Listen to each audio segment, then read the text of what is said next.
Welcome back to I Wani Hug That Gator. Now, a lot of you saw this coming. Yes, we got ending 1 of 4, which is the worst of them all. So just be prepared for that as you go into this video, as there are many painful things you're about to witness and hear me say. Fear not, however, the other endings more than make up for it. If you're not subscribed already, consider doing so you don't miss them when they come out, and leave a like if you've been enjoying this series so far. Anyway, without further delay, please enjoy the video. Can I get a pair of glasses? Rise from the couch, pulling the spare blanket off me. The pains let me sleep on the couch, but at some point Olivia must have dragged herself from her room to join me. As I try my best to get up without waking her, I pull out my phone to check the time. About the same time I normally wake up. I'm kind of impressed with my own internal clock. He wasn't there when I went to sleep. Don't worry, not accusing you. Damien's already up, and the kitchen's got cereal. Don't we live for school? None responds, taking a few moments to put my jacket and glasses on before heading to the kitchen. Oh, Inco, you hungry? Before I even reply, the Dilophosaurus jumps out of his chair and makes for a nearby cabinet, procuring another bowl and spoon, which he slides across the table. Thanks. Most important meal of the day, man. Eat up. It's long before we're both done, and Damien stands up without any intent on cleaning up after himself. Liz should be getting here any minute now, so we can wait outside. Sounds good. As I grab my backpack by the couch, I take one more glance at my slumbering girlfriend. Of course, we can call her that now. Oh, it's so sweet. Taking up the entirety of the couch now, the blanket we shared falling away as she spreads out into the spot I was just at. Should I give her a kiss goodbye? Or maybe fix the blanket for her? Yeah, you do, you little sweetie. You give her a little smoochy boochy. Soft looking lips. No, just one on the forehead. Just one on the forehead's fine. She's asleep. Shake my head and kneel down, pressing the softest of pecks on her brow. There you go, okay. As I turn away from her, something catches my wrist. It's Olivia's hand. With bleary eyes full of sleep, she looks at me, silently asking me to stay. Oh!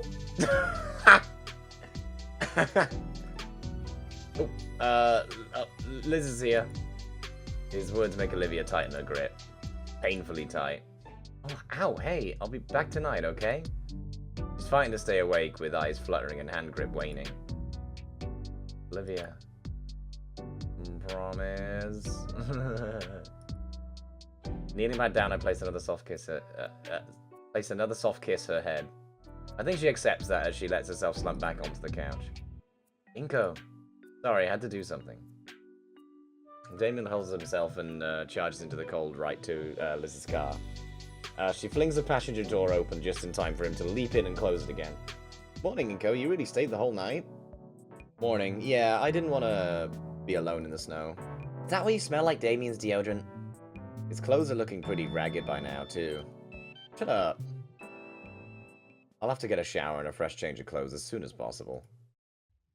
3? Ooh, hello. Damien and Liz keep the conversation moving, and my mind starts to wander. For Olivia, who knows when a replacement chair is coming in? Could be anywhere from a few days to weeks. And she's just going to be stuck home that whole time, while I still need to go to school. It won't be the same. We won't get to be together in the art room after school. All alone, just talking, making fun of my bad paintings. Just us. Man, wait till Lidocaine finds out where... Damn it. Yeah. Well, I guess he knows by now then. Oh, say it like that. Man, it really won't be the same. Yo, Inco, you good? You're pretty down all of a sudden. I'll be fine. I appreciate you guys, really. This has been the best school year of my life so far, so thanks for being my friends. Hey, you're cool. Hey, you're cool too. What brought this on?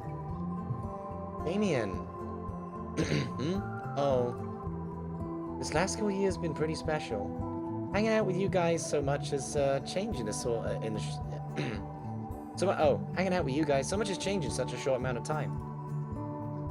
Even if things are shaky right now, it's really been worth it. I have hopes for what comes next. Me too, Liz. At school, the atmosphere is undeniably different. It's as talkative and rowdy as ever, but there's less of it. I don't know, maybe it's just my mind playing with me. There's less color as well. It's all been drained just a bit.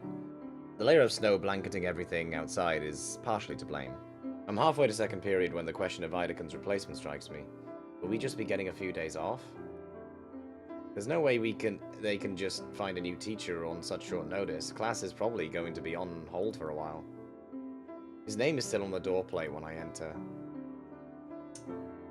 Inside, many of the students chatter with each other normally. Some nervously glance up at the teacher's desk. I take my normal seat by the vacant desk Olivia would normally be stationed. I want to go back to Olivia. And an unfamiliar woman in a suit walks in, clipboard in hand. She nods at us all and starts reading mechanically from some script. The substitute tries her best, but there's only so much you can get done on your first day on such short notice, and with just some papers to read out.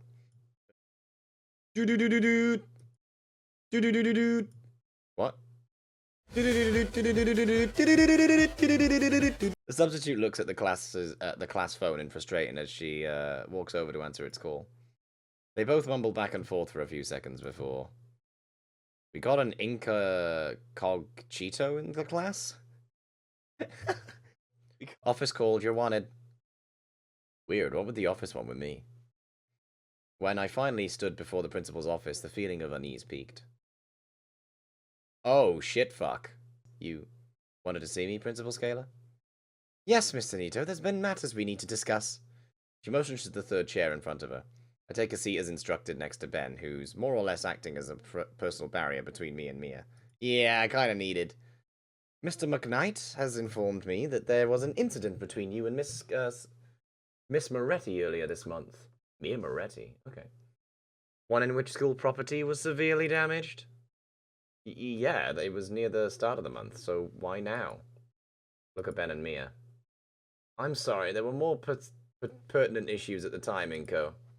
I had to keep pushing this back to handle things like an adult, like the audit paperwork, and an excessively heavy breath left Mrs. Scaler's mouth.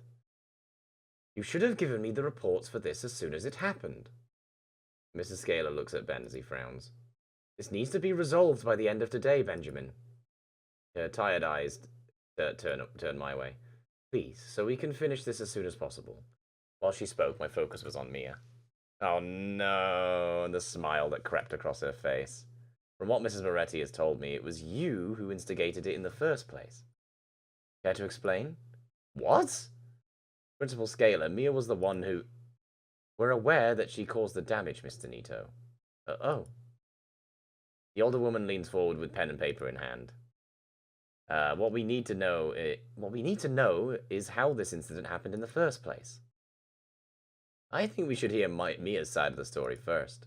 Oh, you son of a... Yeah. Then she was the one who inadvertently caused the damage, after all. The red-scaled girl nods, holding out her hands as she begins. Miss Scaler, I was just trying to talk with Olivia that day.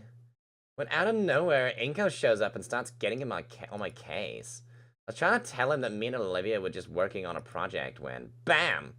He just whips out his camera and blinds me with it. What? Didn't she slap herself in the face with a tail-mounted glitter bomb? And because I couldn't see, I kept running into things, even knocking things over. I didn't mean to do it, Miss Scaler. I know I have a temper, and trust me, Ben's been helping me work on it, but you can't blame me for going around with like a headless chicken. She can't be serious. I look at the principal and see that she's just listening to her lie right through her teeth. And this ain't even the first time he's done this. I tried talking to Olivia back in September and he pulled her away. I swear, he's been out for me ever since the first day of school. I know. Principal Scaler, that... Shh. My jaw slams shut bitterly as the principal denies me the chance to defend myself. Her eyes turn downward to a particular stack of papers atop her desk, carefully scanning one page and flipping to the next. The silence of the room is unnerving as she flips through page after page, finally breaking the quiet by clearing her throat. Now, Mr. Nito, you can give me your side of the incident. As silence overtakes the room, all eyes turn to me, and I'm considering how to approach the situation. I see Mia in the corner of my eye, along with the subtle fist she raises in warning, recalling how badly she had thrashed that hallway causes a chill to run down my spine. Don't be a pussy. Excuse me, Ben let her speak first. He's trying to play it smart, I think. Maybe he's onto something. If I take the heat for this, maybe Mia will finally leave me and Olivia alone. Actually, yeah, Mia knows the score. If I help get her off the hook, I'd look pretty darn cool. And she could even owe me one. Could even owe me one. Assuming the punishment isn't something drastic. You fucking dumbass! Oh, you don't even give me player choice in that? Why would we not? Why? What? Why? What is this fucking politics bullshit? Why? I have no side of the incident, ma'am. I give up. It's exactly as Ben and Mia say. I instigated the whole thing. Whoa, that's a new face. A hushed gasp manages to escape from Mia, but I ignore it and keep talking. I've been dealing with a lot lately. And when she was passing by, I remembered when she targeted me in PE on my first day, and I just saw the opportunity. Well, Inco, I'm very surprised. Glad you're willing to be so honest and accept responsibility for all this. It shows character. Maybe he'll get suspended. He gets to spend more time with Olivia. Hey, maybe this is bigger brain than we think. It's a smooth brain moment that actually just sort of somehow works. Who knows? It grinds against my soul to lie and throw myself under the bus, but I nod and smile along. It's for the greater good, after all. Well then, I also appreciate this show of character, but we're still going to have to lay down the law here.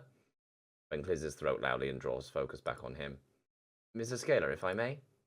It's clear emotions are still running high. The damage to the hallway will be fixed over the weekend, and nobody was seriously injured, right? People could have gotten hurt, and I get that, but consider the circumstances. Inco is in mourning, like the rest of us. On top of losing a teacher, he's lost a mentor as well. Is that not punishment enough? Do we really need to throw the book at the only human student during a tragedy during an audit? Gator scoffs and grimaces. I think it would be in everyone's best interest if everyone would just cut some slack. Ben, you know that's not how we're supposed to look at this. She complains, but she's clearly somewhat rattled by the concept. Look, here's what I'm seeing here. Mr. Nito had some grudge against Miss Moretti, which she acted on with the camera flash, and this had the unintended effect of getting her hurt. So the whole thing effectively started with an accident.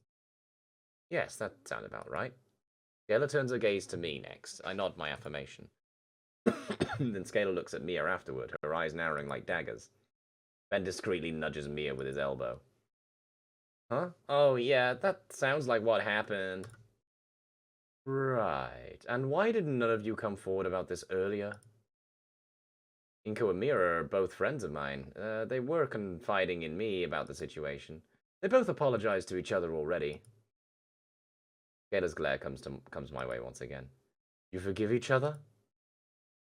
Idakan taught us a lot about forgiveness, ma'am. Oh, that's some. You bring that up. All right, sure. That was good. Scalar's glare switches back over to Mia. And you too, Miss Moretti? Mia stares right back, the gears turning in her head. Ben tries to nudge her discreetly again, but she doesn't seem to take notice. I feel myself start to sweat. I think Mia would rather take the punishment than admit any sort of fault.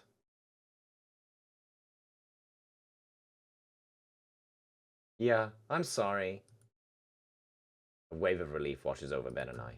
Gator looks more frustrated than anything. She leans back on her desk chair and shuffles through some papers. In addition to the report itself, our Idakan left behind his account of what happened. In it, he describes Mia's actions as openly hostile and intentional. Could you blame her? She couldn't see anything, and she was in a lot of pain. In either case, it seems both parties are in agreement as to the situation. I suppose that's why Idakan didn't mention a motive in his report. Now, I would like to give the benefit of the doubt, especially at a time like this. And given both of your statements, it seems whatever nonsense this was has been resolved. Oh, didn't mean to do that, sorry. Still, though, at the bare minimum, I'll have to give you both a day of Saturday detention to help clean up the mess. Afterwards, we'll have another talk to discuss this further. Once we're out in the hall, and the door clicks behind us, Mia props herself against the wall beside Ben. So, I'm in the clear now? Almost clear. You still need to come in on Saturday, but after that you'll be good. And the meeting after? Don't worry, I can easily make that not happen. And my record? As good as scrubbed, but I'm pulling some big favors to make it happen. Mia lets out a deep sigh. This is why I love you. Ben's face turns fuchsia in seconds, and yet he's wearing the largest of smiles. Thanks. Oh my god. The blink of an eye, Ben is now the one up against the wall, Mia looming over him with her hand right beside his head. Oh, Jesus Christ. Okay. I mean, hey, you know what? There's that. Oh, just wait till later, Benny boy. What about me? For once, Mia wears a smile without any threat behind it. Yeah. Good work there, monkey boy. I wasn't expecting you to play along so well. It felt like the easiest way to handle things. So you, what, wanted to take the blame then? I mean, it worked out in the end. That it did. See? But also, that's me extending an olive branch. Both parasaurs stare at me as though I grew a duckbill. To you, Mia. I just want to get along. Come again? Mostly, I'd like you to stop harassing Olivia. I think we can work something out. Well, aren't you special? And I mean that in the best way. Such self-sacrifice for friendship. Ben could learn a thing or two from you. Okay. Alright, just for you, I'll leave little Miss Grumpy Guts alone. Ben steps towards Mia with concern etched on his face. Mia, you were messing with Olivia? Shut the fuck up, Bluey. No, and now I never will, right? The pink punk turns back to me. Just free coasting to the end of the year, and I'll be out of your hair forever. Sound like a good deal, Inky boy? Not in agreement. Yeah, that's all I'm asking for. After Saturday, we won't need to see one another ever again, Mia. My hand is held out for her to seal the deal. See you Saturday, then. Instead of shaking it, Mia slaps my palm hard enough to make the involuntary clap reverberate in the quiet hall. Hiding my pain with a smile. Hide the pain, Harold. Mia reciprocates with a grin of her own and turns away. Well, I'm back at the pains regardless. Randy opens the front door to let me in. Damien mentioned that you'd be coming over later. Hey, Randy. Say, Inco, I was wondering if you wouldn't mind shoveling the snow off the driveway when you can. I would really appreciate it, and I'll even pay you a couple bucks for it. No need for the payment, sir. It's the least I could do for coming unannounced again. Thanks a bunch, really. That's so sweet. As Randy leaves, I step back out and collect the withered snow shovel, half buried in the snow. Better to do this now than later. Yeah, true. God, my body aches as I finally feel the full toll of my efforts. Made worse by the heat of the room, I feel dizziness overtake me. My head twists as the room swirls around me until I can see Olivia's bedroom door. My eyes linger there as I consider getting up to see her, or just giving her some time to come out. She has to know I'm here now, right? Probably does. She also probably doesn't want to do her silly knee walk thing again. I wonder how mad she'd be if I caught it on camera. Olivia? I knock lightly on the door. No answer, but I do hear the TV inside. The door creaks loudly, even as I push it open as gently as possible.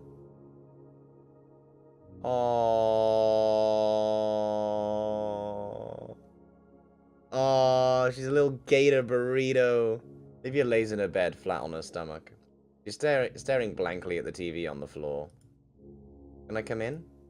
Olivia gives a slight grunt of approval. What you watching? One of her claws lazily gestures to a pile of DVD cases. It's a box set of Rurouni Kenshin. Okay. You been watching this all day? That's a yes, then. You doing okay? My day was kind of rough. That's different, you know. Yeah, I'm glad to get to see you again. Got called into the office, too. Ben and Mia were trying to get out of responsibility for that outburst earlier when she tried to kill us. Evidently, that meant trying to throw me under the bus. It is what it is, I guess. But I actually worked it out with my people skills. Made a deal with her and Ben. She won't be bothering us anymore. Pretty cool, right? Olivia? Trying to watch. Oh. Can I stay? Alright, at least there's this. I want to sit next to her, but Olivia's spread out on her bed to the point that there's barely room left. What little space that was open had already been taken by the small rat curled up against her. Looking around the room, but there's no chair inside. And after giving myself a mental kick for why there isn't one, I kneel next to the bed, letting my arms rest on its edge. Olivia grunts again, but otherwise focuses on the show playing on a laptop. I look at the screen and need to look away as several men are gunned down bloodily by an old-fashioned hand crank repeating gun. Good lord. Didn't know Olivia was into stuff like this. It's made worse by the fact that the voices do well to convey the visceral pain they're experiencing. Yeah, I can't stand that shit. I push myself back up. On second thought, I'd probably reek right now, Olivia. More sweaty from snow shoveling, and I don't want to put you through that. Another grunt through this, though this time there's a tinge of something in it. I should head home so I can clean up. What? Okay. If you need someone to talk to, you can always text me, okay? Her head kind of bobs, but her eyes remain locked on the screen. With hesitant steps, I back away from Olivia and out the room. Yo, Inky, leaving so soon? Damien's head hovers just over the refrigerator door. Yeah, I should start heading back. Really? With a quick whap of his tail, the fridge is closed and Damien comes to me offering one of his prize cans of soda. Olivia wasn't looking so hot when I checked on her earlier. Aren't you worried about her? I accept the offered beverage with a nod. She's fine, she just wants some time alone. You think so? She's just binge watching some old show and not giving anyone else the time of day. You're really going home so soon? There's nothing I can really do, Damien. She's fine, she just needs to recharge and rest. Alright. He sips on his own cola slowly, his eyes scrunched up in thought. Well, still, I'm going to try cheering her up myself for a while. Damien style. As if to prove his point, he crushes the can against his head. I fucking knew he'd be one of the people to do that. God, I made a joke so much earlier in this series that he'd be the kind of bro to do that, and he literally just did it. Holy fucking... Okay. Vinny and I can do it. She'll be back up and laughing in no time. Alright. She said she'll text me if she needs someone to talk to. Good to know. See you later, then. Yeah, be seeing you. I exit through the front and shut the door behind me. A few seconds later, it's locked from within.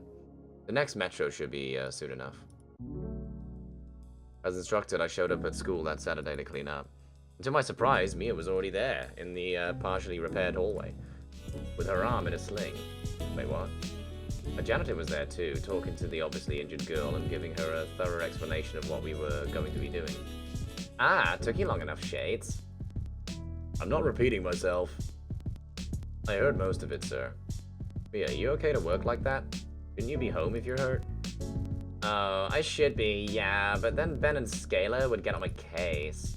I just wouldn't want to shirk on my responsibilities, yeah? The smile is strained as she motions with her covered arm. Don't worry, it looks like all the serious work has already been done. Save for the set of lockers on the floor. From the looks of the hallway, most of the serious damage had been dealt with over the month. The janitor rolls his eyes and holds out a pair of push brooms.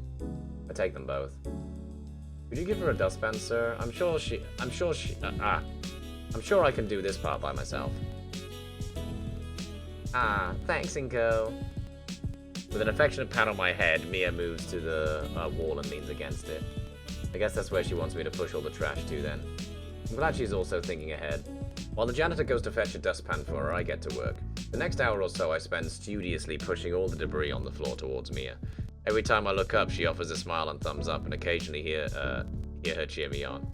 At least I think it's cheering. Her voice and tone are hard to read at times. I always figured she just naturally sounded sardonic. With the standing dustpan ready, all the trash is easily dumped into the large trash bins loaned to us by the janitor. I just push pile after pile of trash into her pan, and Mia easily lifts and deposits them into the bin. Alright, Inco, take 10. Oh, alright, Inco, take 10. When you get back, we'll be bringing these bins in the lockers out back. Wiping the light coating of sweat from my brow, I nod. Mia and I take a seat in a nearby classroom while I get some well-deserved rest. We'd be out of here a hell of a lot faster if you just finished cleaning. Sorry, but I'm tired. You've had half a year of gym classes with Sully, and you're still out of shape? Unbelievable. Not my fault he pushes us too hard. I can barely recover between classes. He's the best temp teacher at the school. If he can't help you, nobody can. Why do you like him so much? He gives his respect only to people who earn it. People like me. You don't think anybody else at the school deserves respect? Whoa, that's new. Nah. Everybody's willing to betray each other at a moment's notice. Only reason that doesn't happen to me is because I'll put fear of God into people. I'm not about to let my graduation plans be ruined because some cunt thinks they're hot shit. You actually have plans after graduation? None that involve any of you. I'll be long gone by the time this place falls apart without me. What about Ben? Aren't you two... Ding.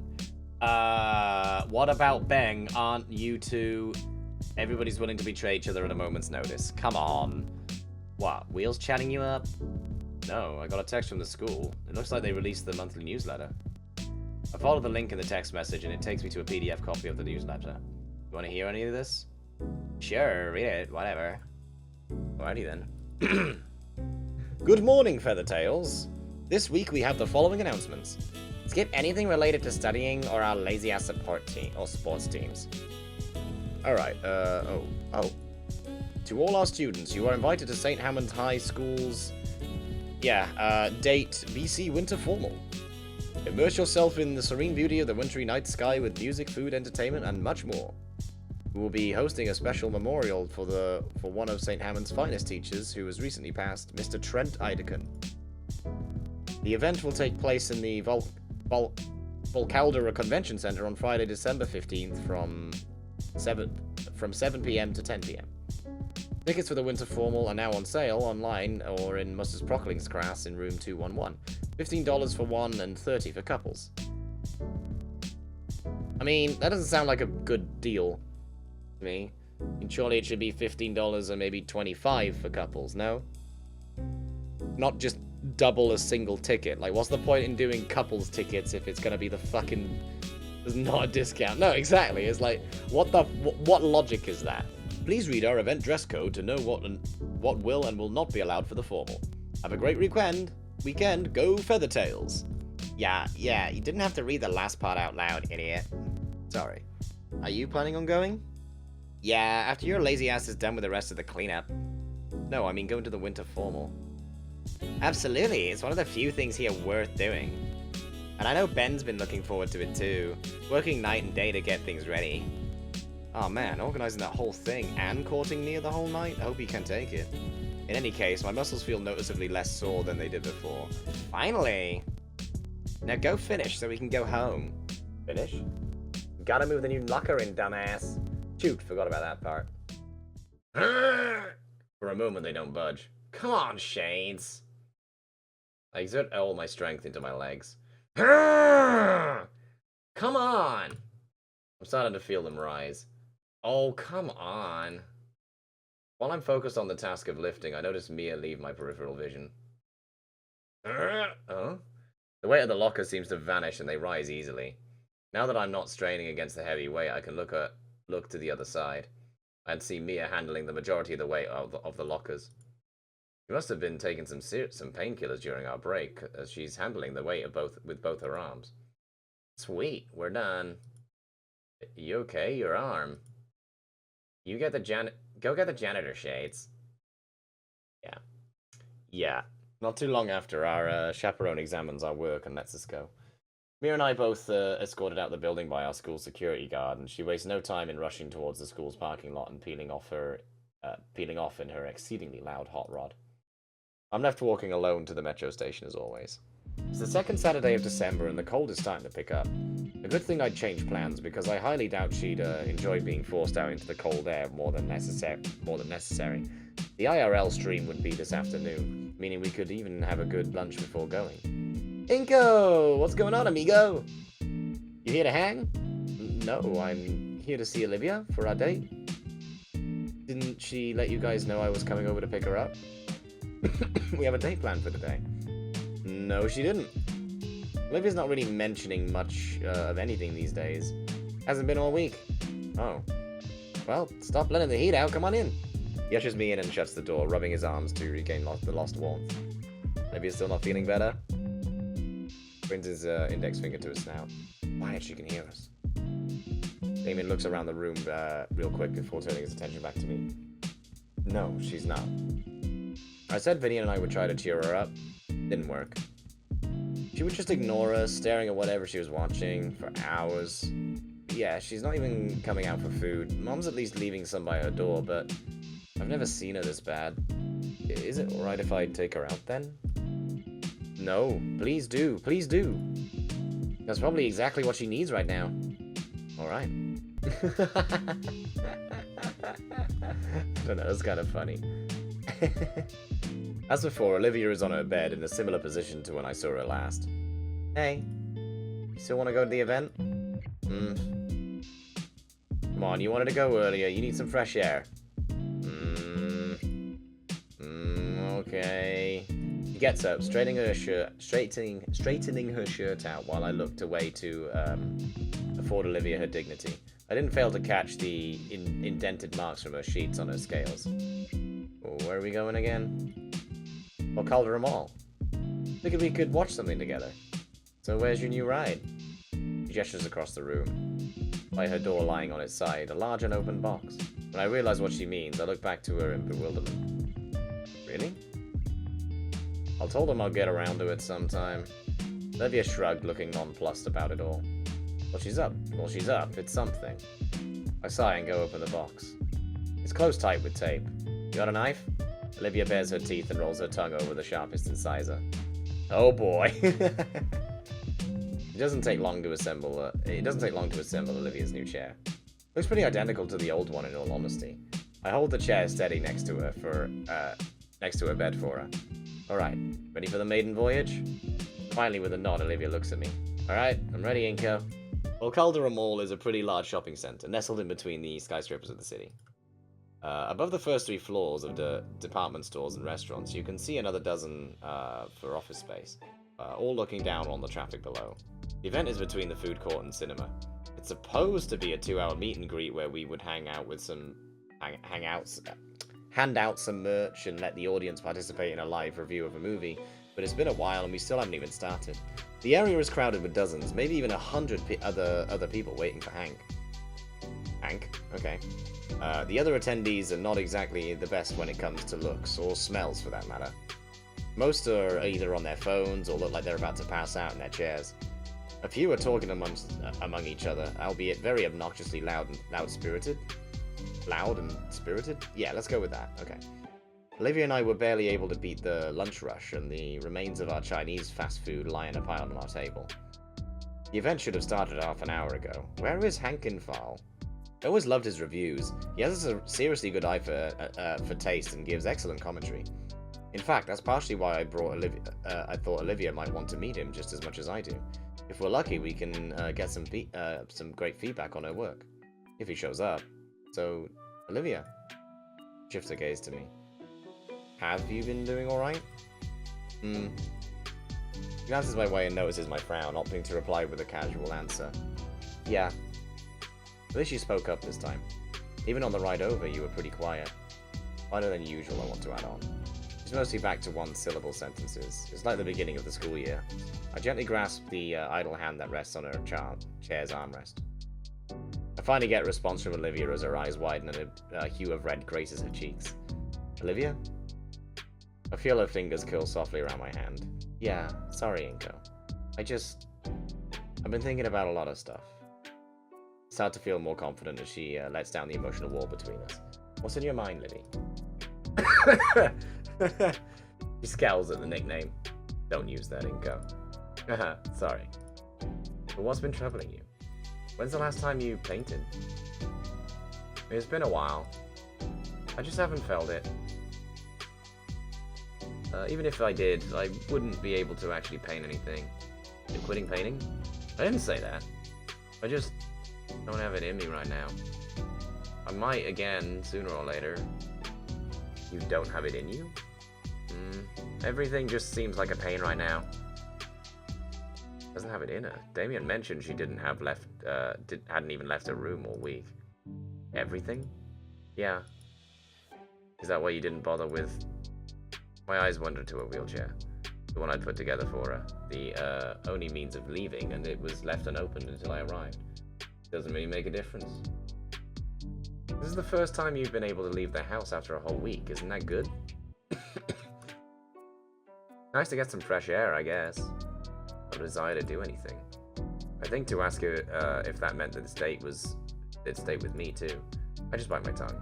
The rest of the leftovers are too cold by now. Isn't something supposed to be happening? Yeah, it should be. Where the heck is Hankenfile? It'll be worth it, you'll see. Promise. What are they staring at? I've been trying to ignore it. But since we've sat down, we've been getting strange looks from other people waiting. With a raised eyebrow, Olivia glances around us at all the other people stuck waiting for the main event to arrive. We're the youngest two here by far. Everyone else here is around a decade older. Some of the eyes are brimming with anger, though a lot more seem more mournful. I guess it's just the audience he has? Don't worry about them. Lydia rubs her arms a bit nervously. What's so special about this guy everyone here wants to see so bad? He gives really insightful reviews. For what? Here, I'll yank up his channel for you. I find this page on my phone and show it to Olivia. She scrolls through the first few pages of videos. The Lana's Witch School Season 6 finale is an emotionally traumatizing masterpiece of storytelling. All of these are... Does he review anything for adults? Hey, you watch anime all day, you can't judge. I guess. Conversation sort of dies out. Sudden chatter rips me from my train of thought.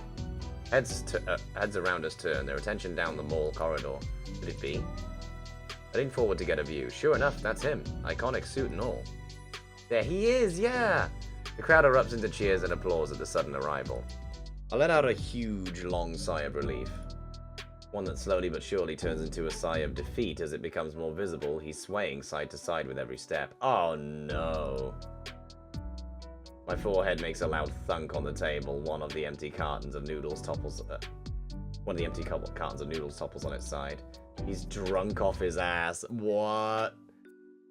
Nearly an hour late and arriving completely inebriated.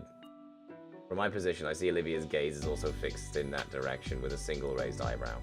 How is he supposed to even host an event like this, let alone get Olivia out of this slump?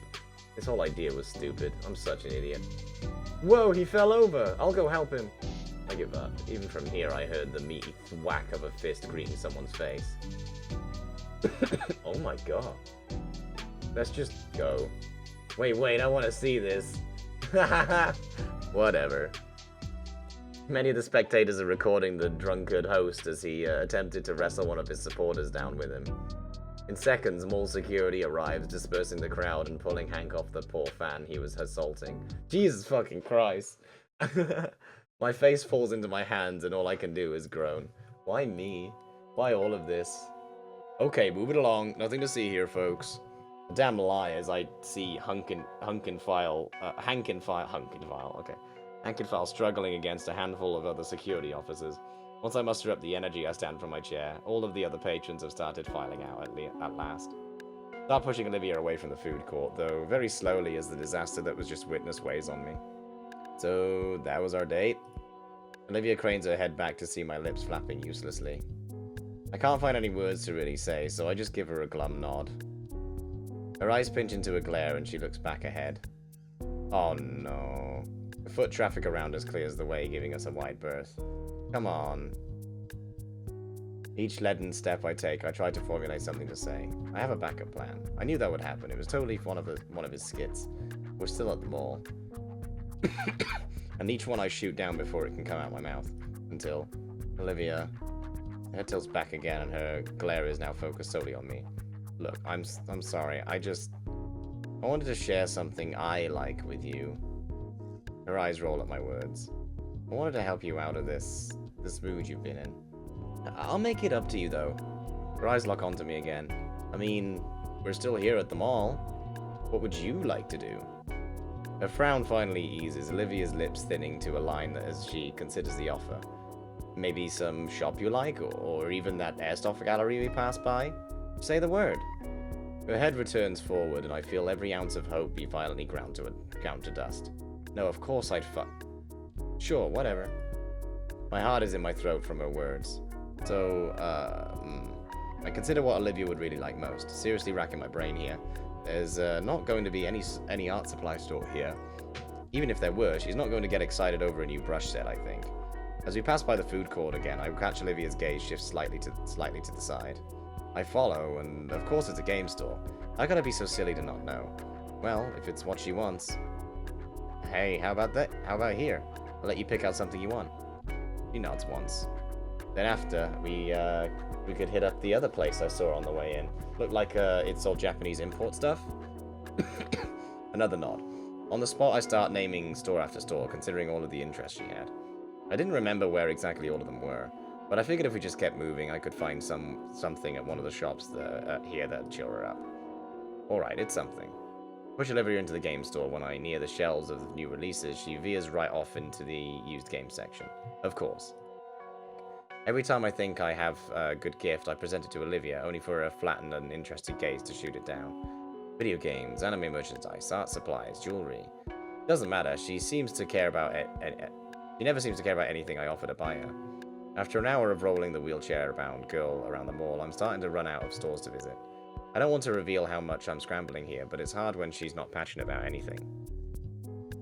Olivia ended up getting some decade-old game for a handheld console for $7.99. I would have been willing to get her something more pricey, but she seemed pretty keen on getting it.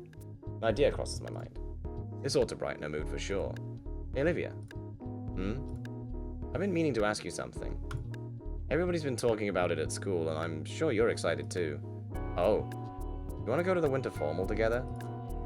She turns her head back forward, letting her shoulders droop back down. Oh. Yeah? I'm not really interested. Yeah. Not interested. Because? I just don't want to. You told Ben you'd give a speech for Idacon. I've told Ben a lot of things. Does it really make a difference? He's gone. Any speech is just for everyone still here. And I don't care about them. Right. The formal is one of the biggest events of the semester for couples to spend some time with one another, and she's not interested in going. All the time I thought about what suit to wear, or what dress Olivia would look good in, or having fun and dancing together, and she's not interested. It's not supposed to be like this. We're a couple, right? Shouldn't she be putting in at least a minimal amount of effort? I've been trying all day to get a smile out of her to get her out of this mood. And I've been stonewalled because of this pity party rut she's gotten herself into. And I can't tell... and I can tell she's starting to drag me down too. There's a pang in my chest. We're supposed to be happy. Well, I won't stand for it. I need to get myself out, and I need to get her out. Olivia? Huh? Spin her chair around, kneeling down to a level while I carefully consider my words. You come to mind. I've never anticipated being in this situation. Yeah, I mean, something does need to be said, because it is a bit she is being a bit you know. But I do remember some words that have stuck with me a while. An account I follow frequently posts, okay, whatever. It's not over when you lose, it's over when you quit. Once you become fearless, life becomes limitless. Are you quoting something? I ignored her. One more for good measure. Believe in yourself, you're stronger than you think. Olivia, this is too far, Olivia. Huh? Come on, you don't want to paint anymore, you're not giving your family the time of day, and you don't want to go to the formal. What do you want to do? Lie in bed and mumble all day? I want to spend time with you, and I want to be passionate about the things you enjoy. I hate seeing you like this. I don't want us to be bitter or sad when we're together. I know things are hard, but I'm here to help you. You can't just keep feeling sorry for yourself. Think of what Mr. Idacon would say if he saw you like this. The name is bitter on my tongue, but if need be, we need you to be happy, to live on and smile. Her eyes widened in shock before falling in shame. For a moment, she tenses. Aw. Her lips moves, but no words come out. Her hands grip her new armrest tightly, her retractable nails digging deep into the new pleather. My voice raises as I challenge her. Wouldn't he?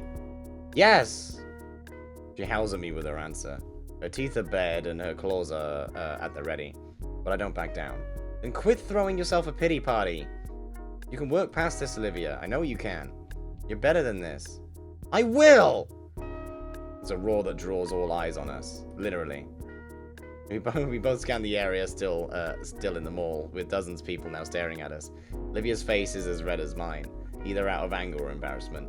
I don't know which, but she coughs into her fist and clears her throat. Sorry. Yeah, I will. I know it may seem difficult, but I believe in you. You need to pull yourself up. And you need to give that speech. We need to go to the formal. Olivia deflates with a low sigh. You still not want to go? I'll go with you. I watch as a hint of red crosses Olivia's cheeks again and a smile begins to tug at my face. Yes! Yes! Much to snap her out of a depressive mood. And we're gonna go to the formal together. Alright. It's really the first big step. Hang on, I want to do something. I reach into my bag, taking out my DSLR and scooting next to Olivia. I point the lens towards us, making sure we're both in frame. Say cheese! Alright, let's see how it... Oh, come on, Olivia. Cheeky.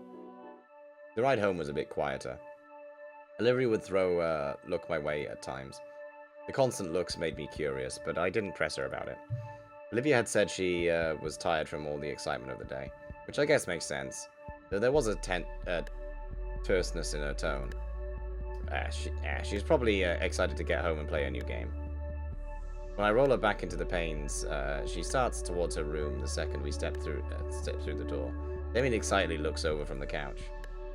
Yo, welcome back! How'd it go? It went well. We had a lot of fun, didn't we, Olivia? I'm going to take a nap. Alright, see you. Oh, wait. A smooch? I jog over her side quickly. What? Inco, please, I'm fine. She tenses for a moment as my arms wrap around her shoulders from her side. The tension lasts for all a moment, only as long as the embrace itself. Sorry, just, Olivia's sigh of release fills me with worry. I'm still new to all this sort. Her head sways side to side in the negative. Oh, no, I know, Inco. Bye. Oh, okay. Right as Olivia reaches the door, Vinny excitedly steps out. Oh, hey, Liv, welcome back home. What were you doing in my room? Cleaning up? Whatever, go away. But aren't you feeling better? I want to know. No, you want to play oh, dear. Fuck off. Oh, shit. Oh, shit. Oh, no. Oh.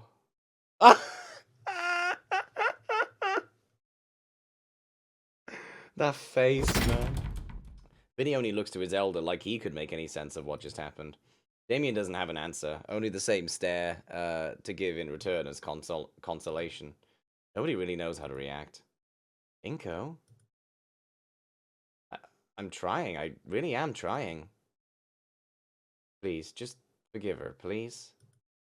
Here's this once. Damien lets out a sigh and gives me a nod in reply. Hey, Vinny, get your jacket. Why don't we take a trip to the gas station, huh? I'll get you a pretzel. The poor kid just nods and follows along. That's probably my cue to leave. Shit. Anyway, I find myself with a new difficulty in my life. Over and under and around and under the tag. Ah! I reel and loosen the leather neckwear from my collar, tossing the devilish cloth on the floor in frustration. Ben's been pretty concerned though. He wants to know beforehand what Olivia's speech will be. Like you can rush her. She'll have something in time. A check of the time says I don't have to have any time to try again. Jesus Christ. Tossing on the piece de resistance, the coat, I exit my room and head for the foyer. Definitely. I'll make it the best night ever for both of us. Oh god. Don't be like that. Head through the foyer towards the front door and wait, Dad's home. Wait, what? Oh god, excuse me. Interesting. Still dressed in his work uniform, hunched over the bar with a half-filled glass. He hasn't noticed me. Well, not that it matters. As I open the front door, I hear a low grumble from behind me. Back by midnight. Without looking back, I head out. Whoa! Look at our mans. Look at our mans. He's going a bit all out. It's a bit much, but you know what? It suits Damien. Whatever. We stand Damien. Oh, is he going with Liz? Oh, tell me that's happening. Hey, Inco, you're looking snazzy. Thanks, this is all new stuff. Think Olivia will like it? Probably. But she'd probably just be as excited seeing you wearing any old suit. Well, it's the effort that counts, right? Yeah, like I wanted to wear a t-shirt that looked just like the real thing so I could be cozier and not have to deal with ties or any of that annoying stuff. But Mom threatened to beat the snot out of me if I did it for some reason. Thought I'd get away with doing it anyway, but then Liz threatened the same thing. Girls, right? Nice. Anyway, come on in already. It's getting cold.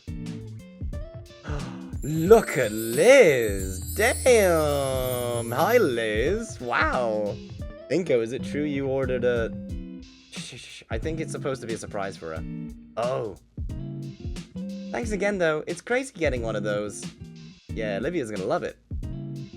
I really feel like we should have pitched in more, though. Don't worry about it. It was my idea. Alright. Nice suit, by the way. Why, thank you. Damien nonchalantly takes a seat on the couch next to Liz and wraps an arm around her like it's no big deal. Yikes! Of course, that's how he handles it. Man's so casual. I fucking love Damien. Damien looks at me and flickers his eyebrows. He knows what he's got. He's literally giving me the old, yeah, we got him. Yeah, it's happening. It's, yeah. Oh, that's precious. My little boy's all grown up now. Mom. Now, Damien, it's your parents' God-given right to tease you. One day you'll be doing the same to your kids. But you guys better not be like this all night. Where's Vinny when I need him? He's in bed for the night. Oh, I thought he was going to that karate sleepover. Not with that cold he has. Dang. I told him that would happen if he kept staying up so late. Staying up late? Last time I saw him, it was... Come on, that thought is just ridiculous. But could the kid have been affected by what happened? So, is Olivia getting ready? I think so. I helped pick out a nice dress for her. Just you wait. Oh, okay. Okay. Probably taking a while to get it on. You know how independent she is. Yeah, I do. Either way, I send Olivia a quick text that I'm here. What was that? Olivia comes out looking nonplussed by the violent noise. Okay. I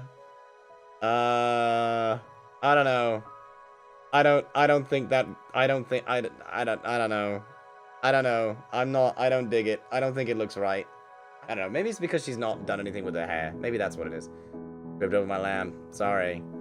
This dress is more restrictive than what I'm used to. That's restrictive? Her dress looks simple, though it is quite vibrant in color, akin to one of Olivia's past paintings. Vibrant in color? It's fucking pale white. What do you mean? I think, do you know what it is? It's very wedding dressy. And I think that's why I'm a bit sort of thrown off. Like, I'm not vibing with it, or I'm not like, whoa, that looks really good. Because it's... You know, look at, for example, what, like, Liz is wearing is it's not because of the cleavage. Ignore the fucking cleavage, because obviously, like, whatever. But, like, as a dress itself, like, it's glittery and, like, a really lovely color. It's just white. I don't know. Oh, no. Did it shatter? Is everything okay? It's fine. I'll fix it later. Olivia rolls around the couch and lifts herself from her chair to sit, to the spot next to me. Hey, Olivia, you look great.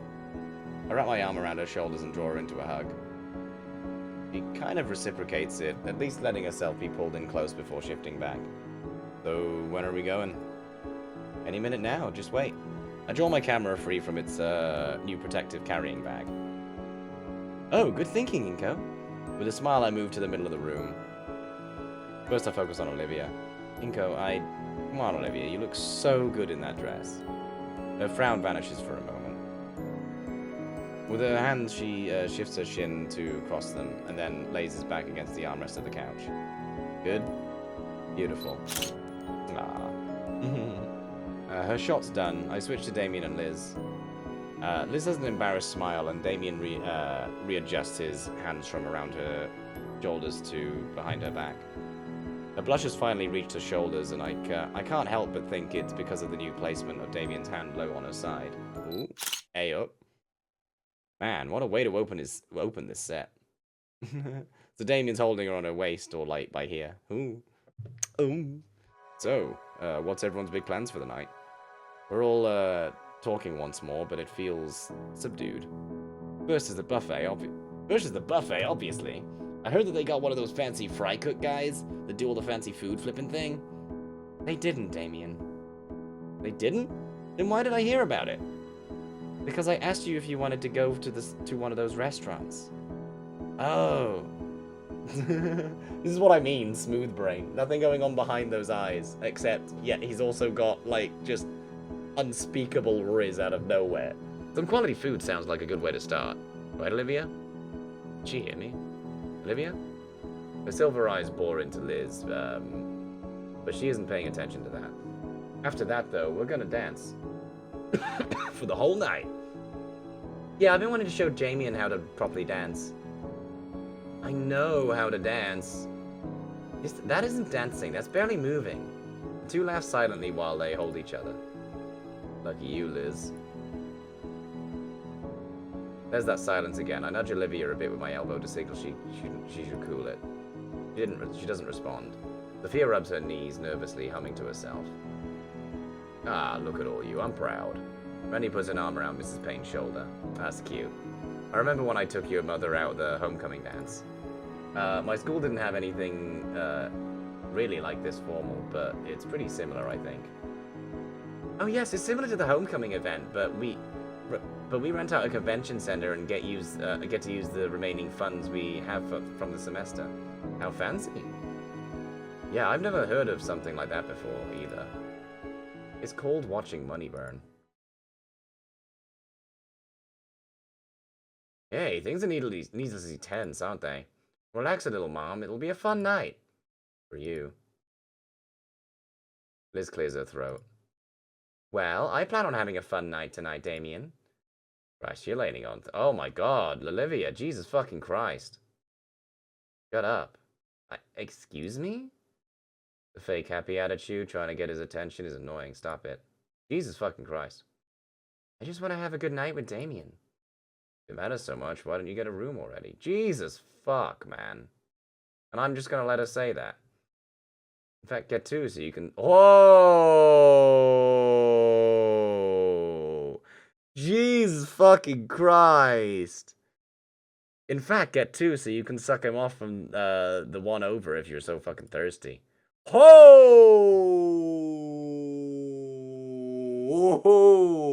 We get angry, Damien. Fuck! I mean, rightfully so. Olivia!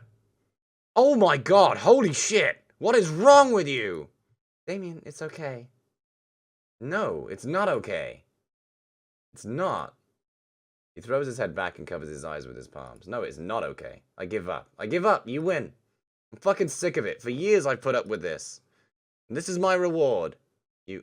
Let me finish! I'm done. You're free to ruin your own life. But I'm not going to stand by any longer while you bring the rest of us down. Let us be happy. And throw your damn pity party somewhere else. Helps roughly from his venting. Two are glaring daggers at one another now as Damien towers over her. Liz tugs at his sleeve, trying to draw him away from Olivia. It's fucking deserved. I'm not gonna lie. Like, it is deserved. Randy is a step forward too, following after Sophia. When Damien notices, he takes a step back. Alright, everyone needs to take a deep breath right now. Olivia, you don't talk to your friends or your guests that way. Damien, that goes for you too. If either of you continue, I can send everyone home right this instant. Are we clear? Once he assures everyone understands the situation, he backs off as well. Damien takes a deep breath, carefully considering his words. Look, I have a date night to enjoy. With my own girlfriend. It's senior year, clearly things aren't going to change. Clearly you're not going to change. Randy's pinching his nose in frustration. Olivia looks ready to jump out of her seat next to me. Her claws are ready and Damien's frill is on full display. I feel like if I jumped in, I'd actually get hurt. Never asked for your help, asshole. Oh, wow. You don't get it, do you? Olivia, the rest of us are talking about just kicking you out once we graduate. Is that what you want? Damien! He winces, realizing he just said something he really shouldn't have. No. No. I think he said enough. Like, I think she needs to fucking hear that shit. Like, Jesus. Ah, shit. Wait. Guys, stop fighting. Oh, Vinny. Oh, look. Oh, look. Oh, no. No, little bean man. No. Vinny rushes out into the living space, carefully holding some poster paper. Vinny, dear, you should be in bed. Just a sec, Mom, please. It's important. Vinny trudges up to Olivia, desperation in his eyes. Olivia? I'm really, really sorry. I don't know why you got mad at me, but I want to make it up. Oh, fucking cutie pie. Aw, look. He flips the poster page he was holding around. I made it myself. Because you're so good at art, I practiced every night until I got this. So that's why you got a cold. Do you like it? Olivia stares at the macaroni display. I can't tell if she wants to smile or frown. You can have it. Here. So, is it okay? Did I do it right? I can get that, constrictive criticism? He's cute. I just barely hear Olivia mumble under her breath. That's not art. Thank God I'm the only one, I'm the only one that heard that. I gently shake Olivia's shoulder to get her attention. She stares at me long and hard. We're going to have to talk once we get out of here. Ultimately, I stare her down. She sighs and speaks. Yes, it's okay. They are? I don't know why you were so mad at me, but I won't do it again. I love you, big sis. Then he extends his arms for a hug. One she shirks back from. No. Are you still mad at me? It's hard to be called big sis when she was just told they were thinking about kicking her out just a few moments ago. Things are calmer now, but that can't be unsaid. Damien avoids my glare. He knows what he did and how it made things worse. Even so, things can be fixed. Go on. Around the room, everyone else's eyes are on Olivia and whether she accepts or not. Fine. Olivia leans forward and lightly hugs Vinny. Vinny's expression changes between a few before settling in on happy. Simultaneously thrilled, exhausted, and at peace. When she stops hugging, she keeps her hands on his shoulders. Hey, I love you too. Ah, nah. Ah, nah. Aren't you? Oh. Oh, Lord. Your dress, Olivia. Sophia jumps up to get some towels from the kitchen. Randy goes right to Olivia. Are you alright? Is any on you? Is everything alright? You said this spit isn't potent until... Not now, Inco. Oh, yeah, the acid spit. Oh, God. This is why I fucking hate children. Sophia arrives with some towels and starts rubbing Olivia with them before she takes them and starts wiping herself. But it's too late. The vibrant, garish, acidic mucus has left its mark. Vinny is frozen in fear, covering his mouth. A line of acid hangs from his nose. Outside, a horn blares, announcing the limo I had ordered has arrived. Oh no! That's our ticket to leave this shit show. What the fuck has been going on? Are you okay? Vinny, what did I tell you? Stay calm. He's alright. Listen, you should go to bed, alright? Okay, just... Picks up the macaroni poster again, hiding behind it and slowly itching towards Olivia. Inches closer step by step, slowly reaching out to give it to Olivia. When she notices she stops scrubbing to violently jab her head in his direction.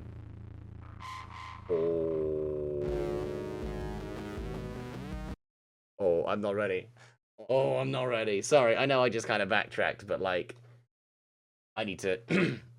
Are you serious? Just go the fuck away already.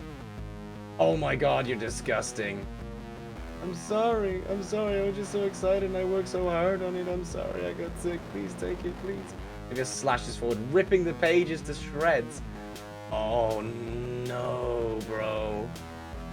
Shit. Loose pasta bits clatter across the floor. Vinny stands holding the small edges he's left with frozen in place. Go the fuck away, you annoying little shit. Oh my Lord. It's too late, he's gone. I hear his breath catch and he sprints to his room. He doesn't cry and doesn't wait. How did this happen? Here. I'm on it. Sophia follows Vinny to the depths of the house. Olivia? Does this mean she's not allowed to go to the formal with me? What? Does it? Randy's coloration is turning a deep shade of crimson, his hands curling into fists. No, you should be out of the house for a few hours. Randy turns away from Olivia. Just go already, I don't care. Our ride is here. Are you guys ready to... you know what? I think Liz and I can just have a date night elsewhere. Is that alright with you, Liz? Yeah, sorry, just... Tense. Bleh. You two should go. Now. Are you sure? Yes, he's sure. Have a fun fucking night. Alright. Bye, Randy. He's on the floor now, picking up the torn remains of the poster and pasta. Oh. What it's worth, Olivia has been having a really bad couple of months and is stressing her out. And Vinny really should have stayed in his room if he was sick, you know? So sorry for letting all the cold in. Yeah, Inco, there's nothing you can fucking say here, bro. Like, I'm not gonna lie, this is a shit situation. Damn it, Olivia. Damn kid. The driver is by the trunk of the limousine, probably putting Olivia's chair away. We were all going to enjoy a luxurious ride to the formal together. Well, more room for us. Besides, not all is lost. Olivia and I will have a great night together. Despite the rocky start, I know it. Do you know, I'm not being funny. In this situation, I don't really want to continue with... Not me. I'm willing to continue with the game. What I mean is, like, if I was in that situation, like, if I was Inco right now, I wouldn't take her to the... I don't know. I don't think... I'd have it out with Olivia. It needs to happen. I don't know what the hell's going on, you know? Plush velvet seats and a mini fridge filled with high-quality sodas. A ride to the formal some would kill for. Olivia sits close to the front. I sit beside her and the door behind me shuts. I lean forward, opening the mini fridge and revealing the treasure trove held within. Olivia doesn't seem that impressed. She's back to just staring ahead like the last 10 minutes didn't happen. Hey. You alright? No. Why would I be? She doesn't elaborate further. She moves one of her hands, revealing one of the dried acid stains on her dress. It's not pretty. I pick out one of the cream sodas and crack the cap off. Looking at the fizzy liquid within the bowl, I consider what to really do. While the start of tonight had been bumpy, we could still finish on a high note. No. No, that wasn't a bumpy. That wasn't bumpy. That was fucked. I want to go home. But her voice peters out and she stifles a sob. Once more, the stain is on display. A thought comes to mind. Withdrawing my phone, I do a quick check of my saved-up allowance. I'm sure it's enough, so don't worry, Olivia. Her head tilts in confusion, but I smile. Consider it an early Christmas present, okay? What? Tonight has to be special. Not just for me, but for Olivia as well. So some extra money thrown around is nothing if it'll help her. She'll probably want to turn it down, but the alternative is going with the stain on her. With as much care as possible, I move towards the front of the limousine until I can kneel just behind the driver's window. I give the glass a gentle tap, and the chauffeur opens the window. Yes, we'll be arriving to the convention center in 24 minutes. Actually, I'd like to request a short detour. In the rearview mirror, I see him quirk his eyebrow. You'll be charged extra for gas and time, sir. I'm sure I have enough. That's fine. Could you take us to, Penn? I'm not fucking trying. I can't be asked. It shouldn't be too out of the way. Very well. Inco, what did you do? Just a little change in plans. You don't mind, right? No, I just want to get through the night. The rest of the ride was spent in relative silence. We go through a few more sodas, and I watch as the passing trees outside give way to the highlights and buildings of the city. We can get you a nice new dress in no time here. Okay. One way better than that one, okay? Sophia made this for me. Inco is quite... I feel like the game's been listening to me. No, it's It came out of fucking nowhere, and it's the thing we've been saying this entire time. That's all. It's like, whoa, wait, why are we saying that all of a sudden? What do you think, Olivia? Think we'll find something perfect for you? I don't know. One of the managers glances at us. He winces the split second he catches a glimpse of the acid stain, completely understanding our predicament and leading a polite hand to where we need to be. See anything you like? I don't know. Think of it like an extension of your art, Olivia. Only you're the canvas. Olivia rubs the last sleep out of her eyes, breathing in deep. Alright. I've never gotten a fancy dress from a store before. Carefully rolls herself through the aisles. They've changed the mannequins in the photo to have the like dinosaur attributes. That's hilarious.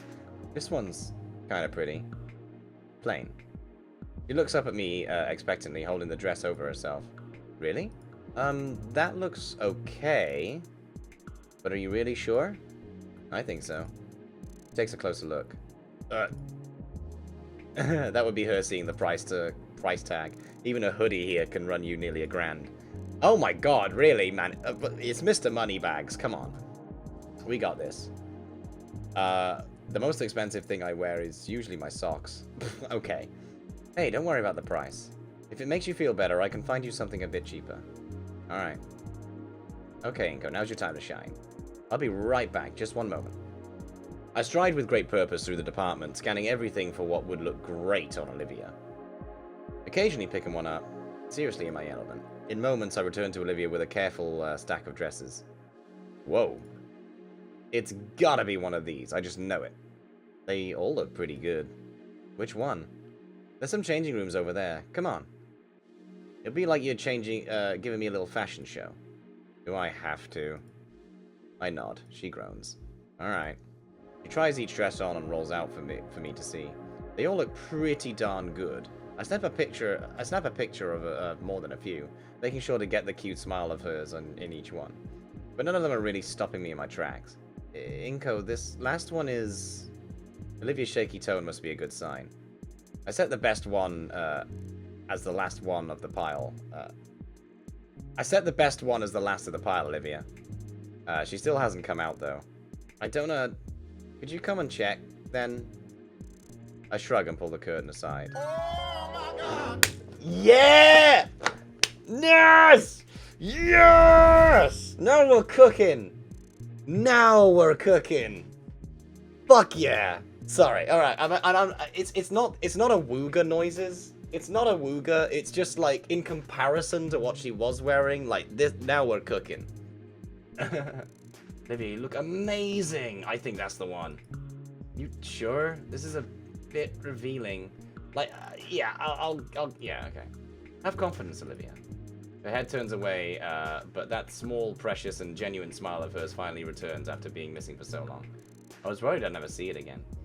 But just as it appears, the smile falls away as something gets caught in her gaze. This is more expensive than the one I wanted. Oh. Hey, don't worry about the price. I'm paying for it.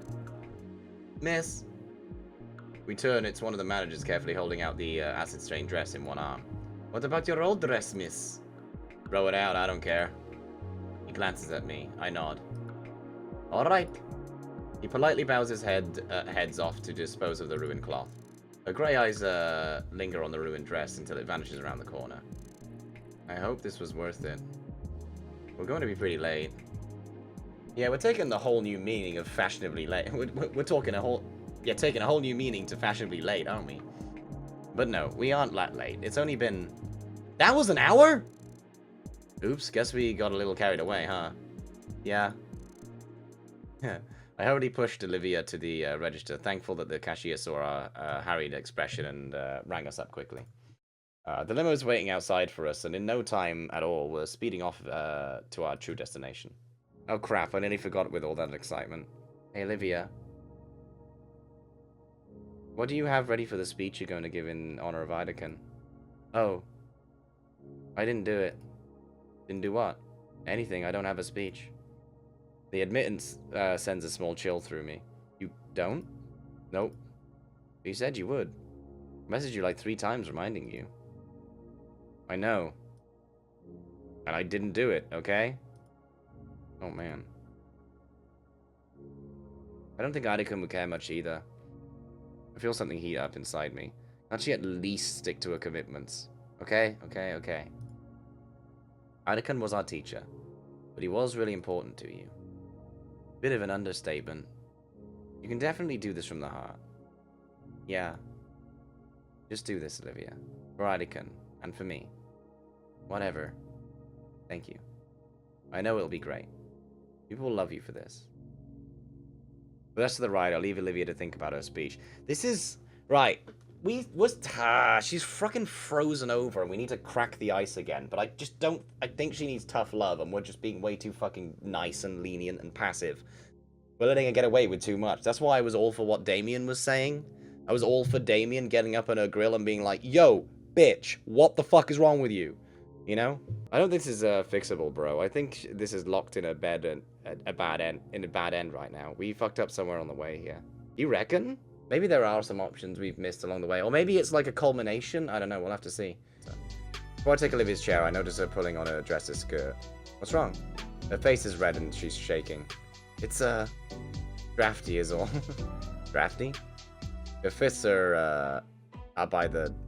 Her fists are by the leg slit, and now I see that she's holding the hem together. Oh. Don't worry, once we're inside, it'll be just fine. I start to push Olivia to the sign-in table, waving the person manning it. It's Ben, who finally sees us approaching. You see, I thought Ben could handle a suit, but he is wearing the dorkiest fucking thing I've ever seen. Like, what is that? Looks like you two made it just before closing. Whoa! Olivia, your dress. Looks good, right? Ben looks between Olivia and I before nodding and smiling with a shaky smile. Yeah, it's fantastic, Olivia. You'll look great when you speak tonight. Oh, about that, I was planning to bring this up. Olivia actually didn't prepare as well as she could have. Not to worry. Here. He pulls a sheet of paper from his clipboard and hands it to Olivia. Her fingers quake as she holds it. From here I can see it. Half the page is rough notes and the other half is completely pre-written statement. Contingencies for contingencies, this helps so much. I had a feeling something like this would happen. That should help, Olivia. Her head bobs as she remains silent. Hey, Ben, about, candid photos? This time I'm cut off by Ben. It's fine, Inco. And between you and me, the best place for shots is from the second floor. Thanks. Olivia and I are finally signed in, and Ben begins to help the last of the other late attendees. The dance floor is alive as pop music has started playing from well-mounted speakers around the area. Now that we're here, I didn't think they'd take the winter part so literally. Drapes of white and light blue hang along the walls. All of the table centerpieces look like crystalline statues shaped into snowflakes. Even the large chandelier hanging above the crowd seems to have drooping icicles dangling from it. Above us is a giant glass ceiling that opens into the night sky. Too much light pollution to make out any constellations, but the moon is real pretty. An image comes to mind immediately. Lights dimming, music slows to something soft. The only real source of light is the moon hanging overhead. A true moonlit dance. Well, we made it. I'm a big fan of the music. I was expecting some kind of mood-killing Christmas music. What about you? Yeah. Maybe we should hit the dance floor, or... Wait, I want to get a few photos before anything. This will be a night to remember for sure. Inco. Huh? The memorial? Oh, you want to go there first? Olivia nods her head gently and starts to push herself towards one of the side doors. Yeah, you're right. This feels really weird.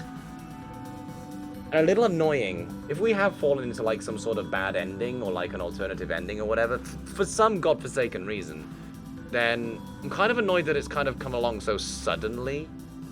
Like, because it just didn't feel natural that she's just suddenly like frozen over like that and acting this way and that we're in this mess, you know? I don't know. Hello there. We'll have to see.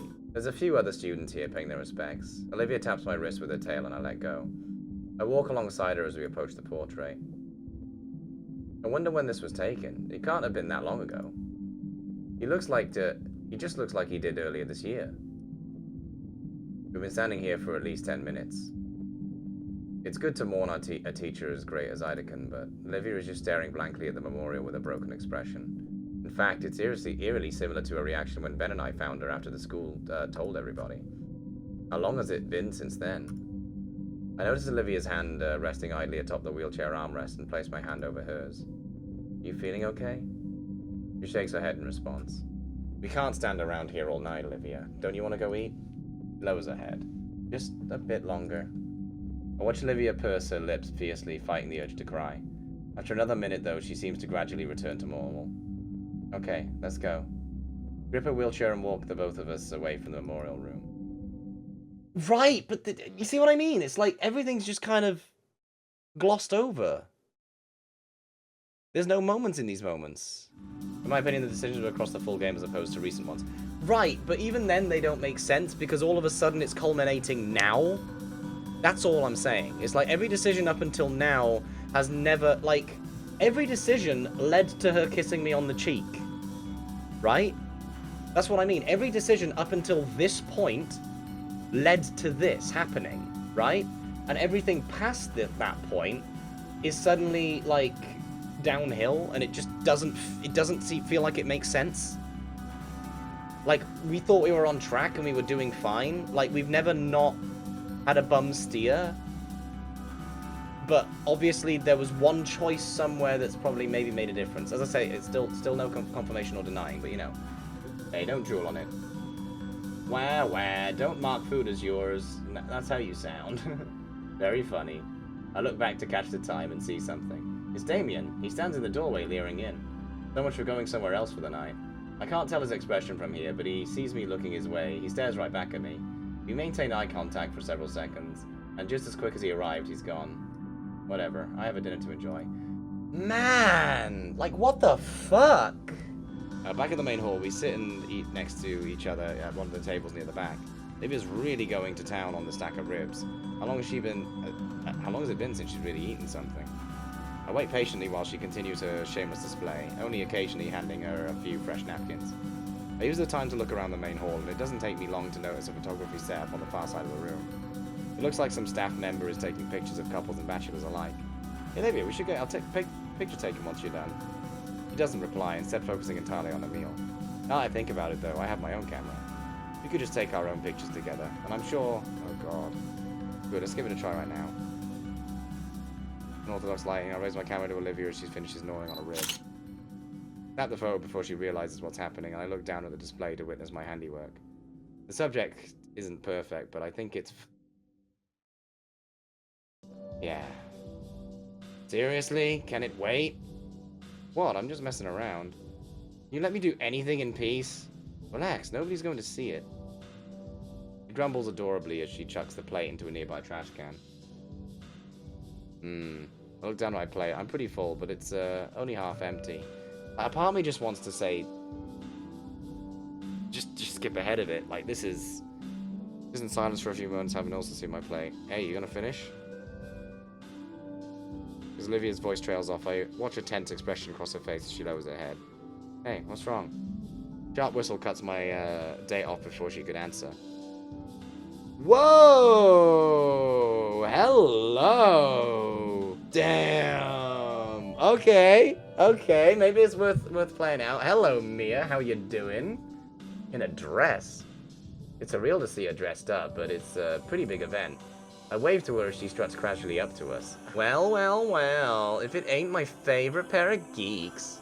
What in the hell are you up to? We're getting ready to take pictures, why? Olivia rubs her wrist, staring holes through Mia. Oh, nothing. I'm just famished and figured my new best friend would be willing to share a bite, yeah? Oh, she's got a choker on as well. Oh, sure, here you go. Oh, nice. How are you holding up on this lovely winter night? Olivia's head jerks my way and leans close. What is she doing here? No, don't worry. We're cool. You're her friend? Since when? Didn't I tell you we worked everything out? I didn't think you were serious. What's wrong with you? Call being diplomatic, Olivia. I'm just making friends. She stares at me in bewilderment, still gently rubbing her wrist. I place a hand over it, massaging it as well. Don't worry, she's actually not that bad when you get to know her. Okay, you had to say something stupid as well. She looks at me, afraid. I offer my best reassuring smile. Hey, you two could be great friends. I'd love to help you bury the hatchet here. Mia's eyes linger on Olivia as she continues to avoid her gaze. Eventually she smirks and gives up, forking some fish into her mouth. You said pictures, right, Inco? Well, you do got Olivia all gussied up for tonight. No way she'd wear something like that on her own. I did. I picked out the best dress I could find. Looks great, right? Yeah, it really shows her off. You got a good eye for style. Hey, thanks. You don't look half bad either. You should not have said that. Ah, you're just being nice. How about you, Olivia? Liking my getup? I turn to Olivia, who now stares down the table with narrowed eyes. Come on, Olivia. She looks nice, right? Catch the faint glimpse of a scowl before deciding that prodding her might not be a great idea. Earth the Gator, you there? Olivia's scowl only worsens at Mia's words. Before anything bad can happen, I interject. Just leave her be for now. She's thinking about the eulogy. Right. Well, shucks. I'm pretty good at being sappy and stuff. You are? Top of drama class 4 years running, baby. Maybe I should give a speech for the poor old teach. Oh. I'm joking. We just sit next to Olivia, resting a hand on her arm. She instinctively jerks away in response, but not enough to shake my gentle grip. It's alright, the speech will be fine, as long as you speak from the heart, right? Mia averts her gaze as I gently confront Olivia. From the heart? Yeah, sounds... Her head whips around, surprise written plainly on her face. Wait, you're doing it improv? In a manner of speaking, yes. But we got some help from Ben. How's about I give her some speaking tips? You would do that? Not pro bono. Info ain't free, you know that. Right. Tonight is getting a bit expensive. That dress alone, while worth it, was cutting it close. Not to mention the additional cost to go to... yeah, whatever. What do you want? How about it? How about... I got this makeup assignment during winter break. Oh, thank rap to Jesus. We're just going to do that cool thing called not doing it, but hey, it's great for us to help great way for us to help each other, you know?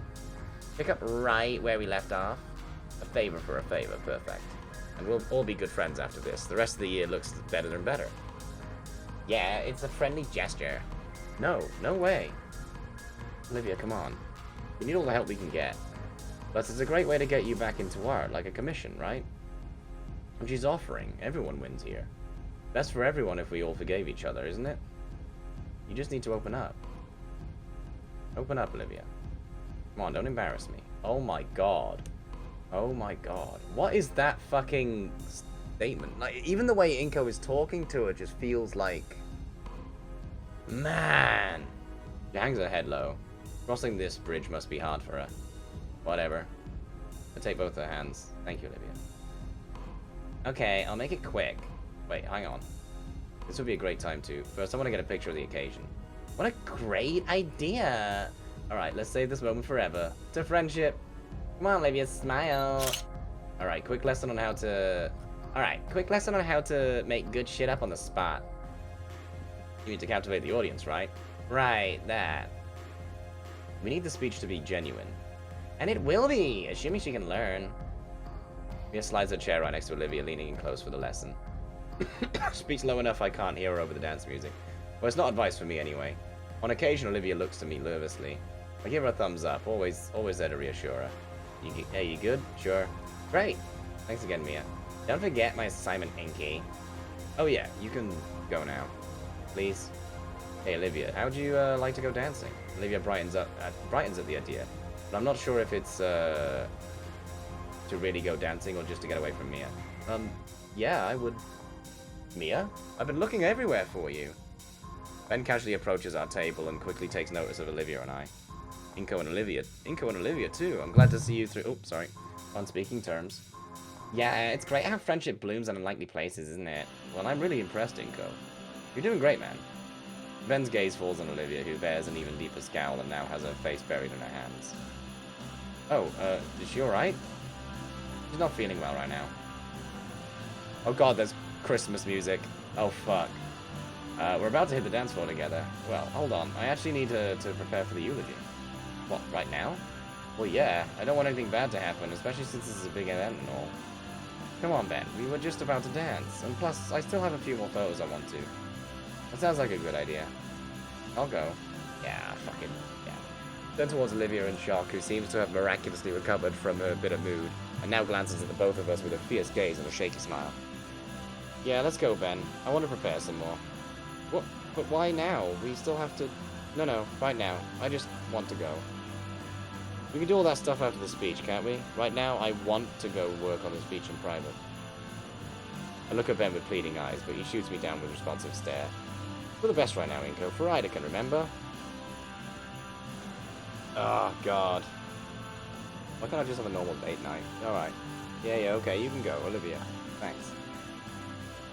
Without much hesitation, Olivia shakily rolls away toward Ben, who begins... Yeah.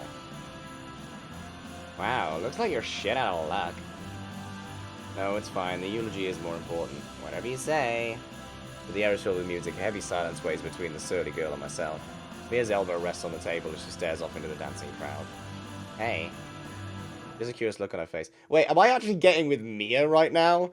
Did I get the Mia ending where I'm getting with the fucking nasty bitch? Wait, no way. No way have I somehow fucking dug this hole. Yeah. You actually know how to dance? Oh! What? A bit, yes. Why? Because I'm bored. And it's your only shot left tonight. Wait, she can't be. You asked me to dance with you? A grin spreads across her lips, one that unnerves me. No. Oh? You are asking me to dance. But the offer's going fast. I might change my mind soon. Going once. Going twice. Okay, alright. Yeah, I don't have a choice anyway. The red-scaled girl stands and starts for the dance floor. When I don't follow her, something sharp hooks in the front of my dress shirt. It's the largest spine of her tail. Oh! And up close, I can see that it's been filed down to a dangerous point. Mia looks back over her shoulder. Come on now, Inky. At her chortle, the tail drags me up. I follow after, if only so that doesn't damage my expensive shirt anymore. Mia's presence alone is enough to clear a spot for us on the dance floor. Turning to me, her hands land a grip onto my shoulders. I place my own hands at her waist, respectfully just above her hips. Whoa! What? Okay, I mean, okay, look, okay, I'm not gonna lie, I never expected this to ever happen in this game, because, you know, it was a visual novel about the gator. But okay? I don't know, everyone hates Mia more than I do. I'm not gonna lie, everyone hates Mia more than I do. At least she's fucking based. Still, Mia's smile keeps me tense, so I keep more simple steps. I think she notices my stiffness, though, as the corner of my lips turn downward. Mia, what did you tell Olivia? My words work as a distraction, and Mia's mouth purses in thought. Oh, you know. Woman talk, dino woman talk. Oh? Oh, I give Mia a twirl, and thankfully she tucks her tail so she doesn't stab me with one of her spines. Her hands land on my shoulders again, and she glares at me at the unexpected move. But our dance continues. Don't think you'll pull that kind of move with Olive Girl, Inco. Har. A grin is back. Don't know what you even see in her. I thought you two would bury the hatchet, Mia. She shrugs as she puts me into a twirl. Maintaining my balance, my hands instinctively take her hips this time. Oh, Jesus fuck, okay. Her grin goes wider. Just saying. It's a miracle you've gotten this far. But you have, and I'm impressed. What's that supposed to mean? Means that fling of yours is less stable than those other morons in drama club, one day sober. Everyone can see it, plain as day. You don't think we're a good couple? Like hell I do. That bitch is delusional. Has no idea how the world works. She's picked her fantasy and she's mad about reality every time she rears its ugly head. Yeah. Wouldn't surprise me if, one bit if you told me she hadn't drawn a thing since old Teach kicked the bucket. Go on, has she? See? It's a tantrum. You're a toddler lashing out and screaming for attention that she says she doesn't want. It's boring. I may be that bitch, but she's just a bitch. Oh, you see, okay. Yeah, but you see what I mean about based, though. Like, Mia is unironically the best part of this evening. She is! She fucking is! That's what I mean!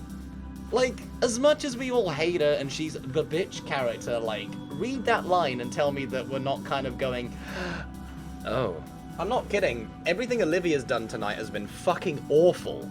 And it's only a matter of time before she throws you out too. You following? I don't think you're right. Olivia's doing fine. We're having a great date night. No, you're a fucking idiot. Just because it could be better doesn't negate that. I pretend the chord she struck a whole tune with doesn't exist. You don't got to, but don't say I didn't warn you. I guess it would suck for both of you if I, of all people, got how she ticks. So pay no mind to little old me. Then I won't. She's just trying to get to me. We'll make it work. I know Olivia far better than her. When the song ends, Mia lets go of my arm and adjusts her dress. Well, damn. Looks like you can dance after all, human boy. Impressive. Thanks. I'd better get going. He turns and struts off before I can respond. Sure, see ya. Guess I'll look around and find a good vantage point. Somewhere to really capture that speech. Maybe I could even record it. The view from here is pretty great. I can see the whole room at once. The massive dancing couples on one end and the dining tables near the other. The music is petering off now. Whoa. Okay. Setting my camera case on the floor, I start setting up for the perfect shot. Monopod extended. 200mm lens attached. ISO and f-stop set to account for the dimmer lighting. And focused. I'm all set. I'm just in time as Ben takes to the stage to start setting up. Inco? I was so busy getting my camera ready, I hadn't heard him approach. Can't really turn to look at him since I still need to keep my camera positioned. Sorry from below. Damien. Inco, look. Can't. I have to keep this stable. Inco. With a sigh, I turn my head to look his way. As long as I don't have a muscle, it should be fine. Why do we have beef now? Anyway, okay, what is it, Damien? About earlier, at my place, that whole mess. It's about Olivia. Of course it is. Haven't you said enough about her, Damien? Growls at my words. Inco, Olivia isn't well. Not him, too. I'm worried about her. She hasn't been herself for so long now. I've tried to help her, but she's shutting everyone out again, and this time I don't think she'll even listen to anyone. Anyone except you. I've been worried. I want to know what you think of all this. Can anything even be done? It's like it's like she was back before the start of the school year. Worse even, she's not even painting. It's a complete relapse, and then some. How do you even come back from that? I've been trying for years, and it hasn't worked, clearly. It's not a problem that can be solved from the outside, I get that now. What solution even is there? It's not a lack of support, she's just determined to drag herself down. If she just pulled herself up and stopped lashing out, that's one thing, but that's not happening. That really just does just leave you. I want to pinch my brow, but that would mean letting my DSLR fall. Opting for the best thing, I roll my eyes. You think I haven't been trying? This is what I mean! Why don't I have a moral choice at this point? Like, why? Okay, like, we're locked in. We're clearly locked in. For fuck's sake, this whole night I've done everything in my power to make it an unforgettable formal for her. Fuck the formal, Inco. Olivia needs some actual help. I know. And I've been trying all night. Looking back down the stage, Ben has started his own speech. Once Olivia gets some closure, I'm sure I'll be able to talk with her fully. Oh, she just needs to say her goodbyes properly, Damien. There's a derisive snort behind me. I don't bother turning back to Damien. Sure, you know. I'll see you guys at home. Yeah, night, Damien. Behind me, the double door slams shut. Thanks for the vote of confidence, prick. Oh, fuck you! Ben has finished speaking. The crowd gives some polite applause. The next person on stage is Lunara. She's the striped raptor from the Culture Club. Passionate, but yeah, okay. I just kind of want to get the fuck on with it now. Finally, Olivia. Okay. She rolls on stage slowly, looking back nervously as the blue hand shoos her forward. You can do it, Olivia. She takes the microphone from its stand, bringing it closer to her and clutching it with both hands, trying to cover up more of herself. The sound of crumpled paper blares messily through the speakers as she handles the mic. Those have to be Ben's notes for her. And then silence. Is the mic busted? Wait, no. Then there would have been feedback or anything. No, she's just not saying anything. Looking over the crowd at all the faces she can't make out through the spotlight. Maybe she's looking for me. Finally, her frozen demeanor is shattered, but it's overtaken by a new emotion. Fear. Olivia clears her throat. Hello, everyone. I'm here to talk about Ryderkin. Sorry. Mr. Ryderkin taught at our school for 12 years. He was a beloved teacher to all student and co-worker alike. The note falls from Olivia's trembling hand. The air conditioning sweeps it a feet away. Olivia stares at it for a second and continues. Aww. Aww. Mr. Ryderkin saw the great in everyone. He really did. He saw the best in me when even I didn't. Speaking from the heart now. Thank you, Mia. He was the kind of person to make the most of any situation. Even when he was in his last days, his top priority was his students still. Selfless even when he only stood to lose. He really did have it all together and really made his goal to help everyone. But he's gone now. And that's that. She sniffles, finally fighting back a sob. Oh man, this is great stuff, Mia. But his teachings can live on. If only I could have gotten them before it was too late. I'm a failure. But that's okay. Even though I've been convinced to come up here. Oh, Jesus! Okay, convinced to come up here half naked to give a talk I'm not comfortable with. It's okay. Even though I've lost my passion for art, and I'm losing my home and my family, and that's okay because Mr. Ryderkin taught me. Powerful sob racks her body, amplified by the microphone in her hands. My drops as she hides her face in her hands, the loud thump of it doing nothing to hide her vocal wails. Ah. Jesus. The bitter emotion, the way she's framed by the stage and the audience, it's a modern Renaissance painting. Oh. Already names for this series flash through my head just as fast as my camera. Oh. No way. Could probably even publish these to a gallery. Drawing my eye from the viewfinder, I take in the whole scene to fully appreciate Olivia's act down below. The room is silent now, even Olivia. No. Her head is tilted back and her eyes are locked on me.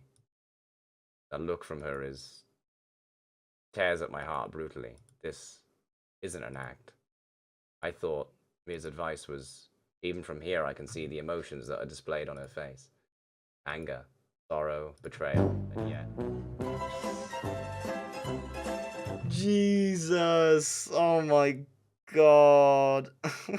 Okay, I'm glad we made light of the mood though, but anyway. My finger pressed down one final time. Olivia's pain forever immortalized within my camera. Final click on my DSLR seemed to echo throughout the hall. The moment is still. Why are we...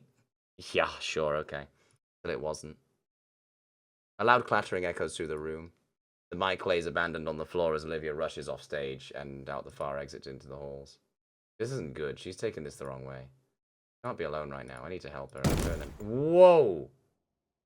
Hands violently pull me by the shoulder, tossing my back and onto the ground. Whoa! Shit. Oh shit. For a split second that I could still see her, Olivia turned on stage and fled. I instinctively checked my camera to make sure it's safe. The same hands that had thrown me grabbed my jacket and jacket's lapels, hoisting me off the floor and forcing me to face to face. What the fuck was that, Inco? Let go of me. I need to find Olivia. That's not happening. How about I kick your ass instead? Jesus. Whoa. Okay, he throws me back, positioning himself firmly against both exits. Damn it, you can't do that. Shut the fuck up. Give me one reason not to shove that camera down your throat. The fuck was that picture? His frills are completely flared open and acrid spittle flies out with each of his shouts. You wouldn't get it. Oh! What? None of this makes sense. Why am I a cunt now? No, I get it perfectly. You think you're an artist. You think you can do this to her, man. You brought her out of her shell only to shove her back in. Damien, calm down. You're letting her bring us down. No, she's not the one bringing you down. He lets it sit for a moment. Let me get to Olivia. No, not a chance in hell. You and her, over. I lean over, looking for any way to get past him. Hey, don't make me kick your ass more than I'm already going to. There won't be any of that. Good thing I have sunglasses. I bring the camera as close to Damien as I can before setting the flash off in his face. Shit! Start barreling down the balcony past him, finally making it Okay. Alright, an iron grip yanks me back by the neck. He's grabbed my camera strap and rips it off with another tug. Fuck this camera. Don't, it's too late. The camera plastic is hissing in protest as it's dissolved by the acid. Oh, he spat on it, damn!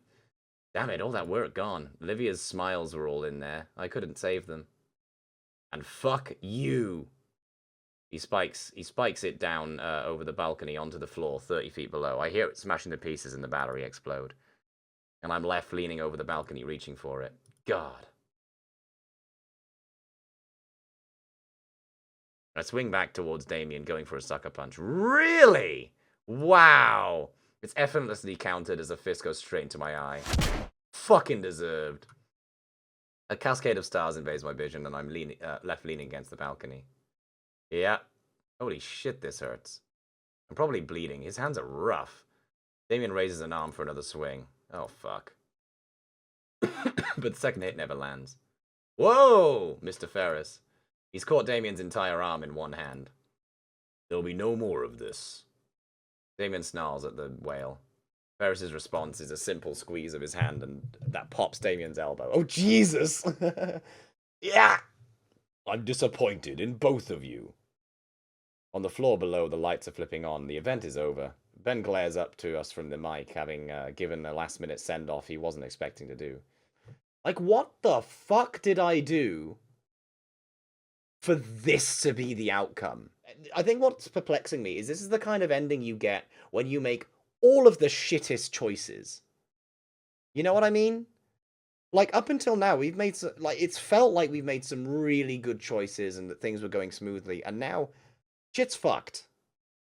Like, it's just, it's done. Like, it's wild.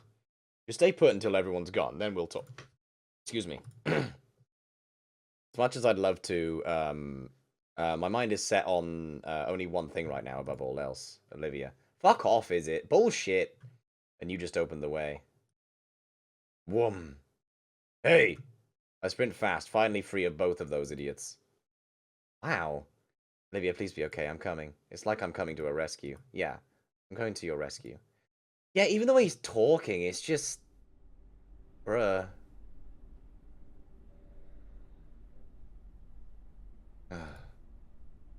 What am I doing wrong? Is she at the top of the stairs? Oh, here we go.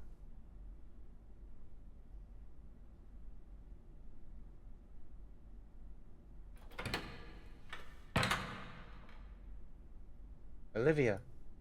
You're okay. Thank God I found you. Inco. I want to be alone. Go away. What are you doing up here? Go away. What's wrong? Are you blind? What isn't wrong? You heard me before. I'm losing everything. I failed Idacon. I let out a deep sigh. Idacon this, Idacon that, all the time. Sick of hearing it at this point. He's gone. Why does this need to affect our date night? This is pain. This is pain. This is fucking painful.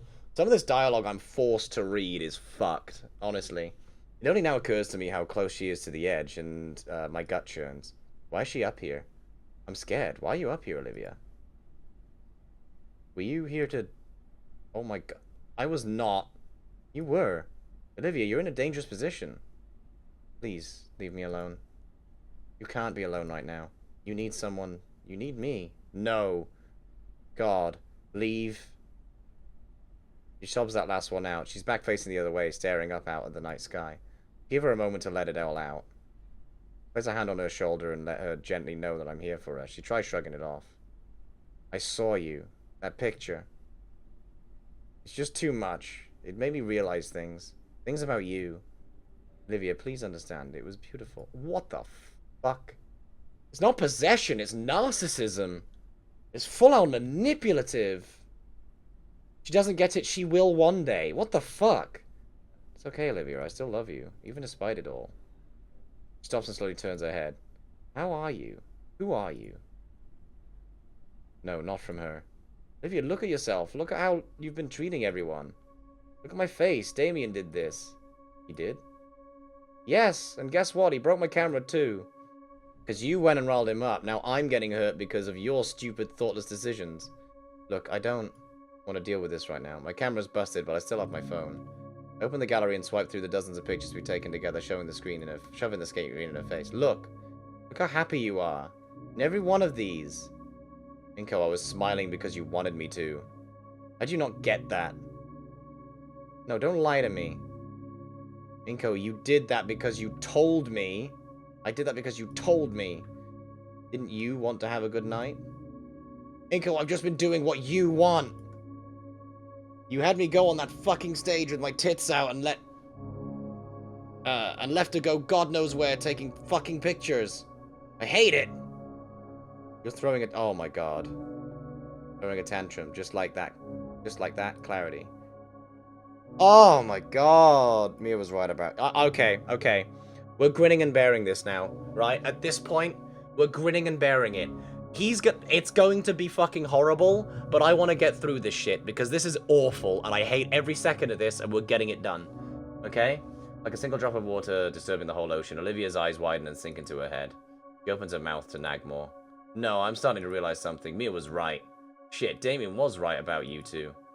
And Liz, fucking Ben. Each name called out takes something from Olivia. Yeah. Each piece of the puzzle falls right cleanly into place. How could I have been... Okay. Just as everyone else. Something in her chair compartment moves. She shields it with one hand. I barely see it, but it's there. Guts. For fuck's sakes. You brought your rat with you? On a date? Are you even trying? I gesture wildly to the little thing and then to Olivia. It's not everyone else that's the problem. You're even dragging me down. Like, it's too fucking much to ask for a normal date night for once. To at least pretend we're a normal couple. It's never gonna actually happen, clearly, but fuck, could you put in the effort? You're staring lasers right through me. Too bad it's not working today. So no, it's not everyone else. You need to change, Olivia. Tonight. You may think you're failing Idacon, and you know what? You're right. But I'm not. I'm here for you. It's what you would have wanted, and you would know it. Oh my jeez. Yeah, that's narcissism. That's fucking pure narcissism. You know? He's already put himself above her. Like, that's just crazy. I'm doing him proud, and rejecting me fails him all over again. Just let me help you. Expression softens. Oh. I'm doing it. She's realizing everything. I hate you. The words bore through me, striking me previously at my core. Air escapes me, as though Olivia's words were a noose tightening around my throat. Deserved. No, she's realized. She's just pulling my leg. See what I mean? See what I mean? That's narcissism, by the way. Like, there's a difference between egotism and narcissism. There's a big difference. People think they're hand in hand, but they're not. Narcissism is a narcissist can never, ever accept that they're wrong or they're the problem. And additionally will manipulate others into thinking that they are better than they are. Right? An egotist is just someone that believes they're the best or acts like they're the best. A narcissist is a lot more manipulative. It's very much more psychological. In a moment she'll crack a smile and laugh. And we'll laugh it off together before going home. In just a moment. But it never happens. We just stare at each other. For maybe a full minute, maybe two. That face completely void of feeling. Sears into my mind every second it faces me. Always with that blank expression. I have one last shot. I can fix everything. I can make it work. You see what I mean? It's just all this shit. The second this started happening, she's just troubled. Everything tonight is cold, scary. Okay. Hey. Hug it out? What the fuck? Disgust. Olivia gives up and starts rolling to the elevator near us. Wow. Won't let her give up. Jesus. Message is clear. Hug me, Gator girl, and we'll work this all out. Message goes ignored as she tries to maneuver around me. Stepping away and lean closer. What the fuck?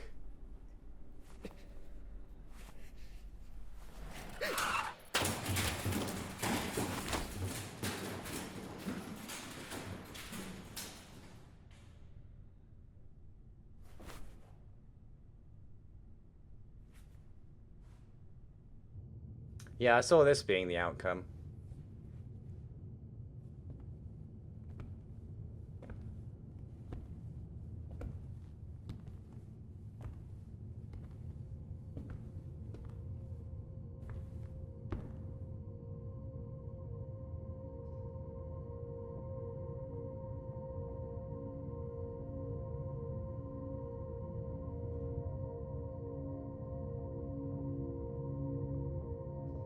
Even then, it wasn't my fault. Wait, we're still going?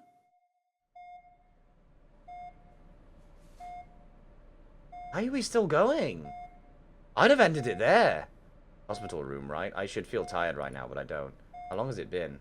I can't tell, but the sun shines through a window on the far side of the room. Going to check my phone, I see it's still out of battery. Just like the past 10 minutes or so times I've checked. My thoughts are muddy. The chest raises and falls slowly, the only sign of life here. Resting gently on it, the only real survivor. When the nurses left, I had set him gently on her bed. I don't know why. Yeah, the guts. Okay. Wasted effort in spite of Guts' determination. A little squeak begging for attention. My arm is leaden as I reach for him. I could at least provide some comfort. Whoa, wait, what? The vermin! Wait! It's just her pet rat. Excuse me, are you a relative? No, I'm a boyfriend, and I brought... Oh, Jesus. I brought a pet rat... He's already run down the hall. Vermin in room 302! Okay. Does this guy just have a phobia? Where's the janitor? Get me in now. Okay. Okay. Everyone's being such a pain. Shortly after, an elderly man with gloves brushes past. He grunts when he sees Guts and yanks him up by the tail. Hey, you can't take him. That's out. Get out. Throw it out back. On the way out, the janitor brushes past me. Wait, what?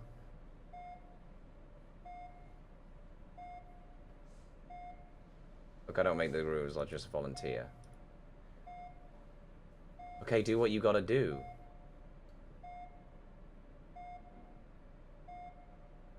All at or about Gut. What? The mouse get...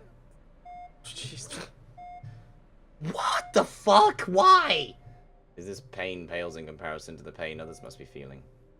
My wandering mind is pulled back by something. Sound. Voices. Activity. People approaching the right of the doorway. His body turns just enough to see. The Pains, the whole family. One by one they enter the room. Randy pulls up a seat for his wife. The littlest one steps forward. He leaves something on the table. Another macaroni picture. He tries making it lean against the vase, but it, yeah. Damien watches a brief attempt, then his attention turns to her. He rubs the back of his neck nervously with one hand. I should have kept you. I shouldn't have kept you. If only we were just a little sooner. Don't blame yourself, it wasn't your fault. He nods, still not looking at me. Don't be blaming yourself either, okay? No, do! Footsteps. Damien's folks turn their heads to the door. I follow suit. Oh. Oh. Silently retreat out of the room, waving Vinny over as well. Damn, he's a unit, though. Some chairs outside. I sit in one, slumping over far. The Pains are talking to a doctor nearby. Alright. Sorry I haven't much to say, but I'm really trying to get through this a bit. I'm falling asleep. Okay. Light fades from my eyes with that final thought, swallowed wholly by darkness. And then, nothingness.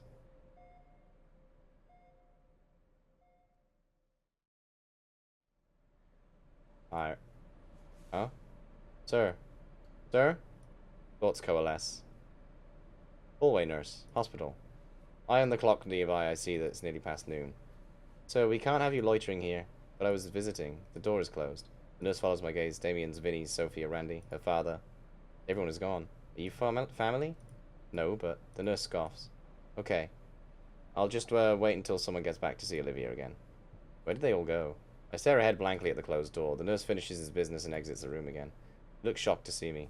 Sir, we have waiting room for a reason. Oh, I can't wait for Olivia there, sure. Okay. Next, looks to a room. Why? Start walking to the waiting room.